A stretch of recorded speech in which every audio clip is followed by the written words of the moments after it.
Welcome on Easy Learning. Now we are going to cover next question of CTE-03 of teaching strategies. It is question number 5 of Ignou solved assignment. I have prepared this assignment in my own words after going through the Ignou materials and other materials available on internet and other sources. So let's start doing it without wasting the time. The question is, what does the process-oriented approach to writing comprise? Explained with the help of an example of a writing task. Answer: process-oriented approach. Writing process is not as easy as one understands. Reading is easier than writing. A good piece of writing needs a thinking process. This is why it is often regarded as a thinking process. Before doing any piece of writing, a writer goes through various processes when he/she writes a piece of composition. He/she thinks, organizes ideas, considers the context, and redrafts. It needs a proper sequence which makes it a hierarchical process in which different events need not take place in a sequential order. The writer sometimes move back and forth to make the writing more and more smoothing. While redrafting a writing, there are many stumbling ideas, but skilled writers do have a tentative plan which keeps changing as they write.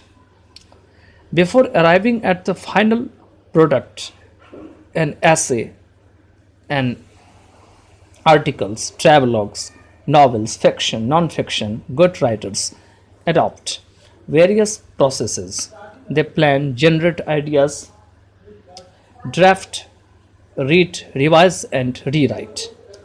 A learner can also be a good writer if he/she is guided in a proper way. He/she can learn various processes as well. This process approach is a learner-centered approach. It provides the models for the writing process rather than the written product. The active participation of learners and their concentration help them in writing rather than what to write. Example: while writing a short story,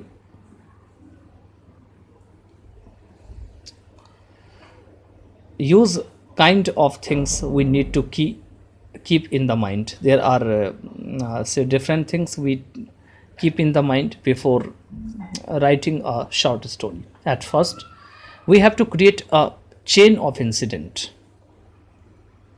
This chain of incident can be written in back and forth. The chain of incident, if any character in the short story, can be explained very well with the movement of back and forth of any incident. Selection of the right characters. After preparing the chain of incident, we need to select the right character. It depends on the short story you are going to write, whether the story is based on children for common people or it is based on moral or psychological incident, etc. Selection of right or proper vocabulary. According to our audience or readers, we need to select our vocabulary.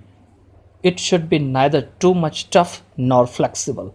Instead, it should be easy and appropriate to draw the attention of audience or readers.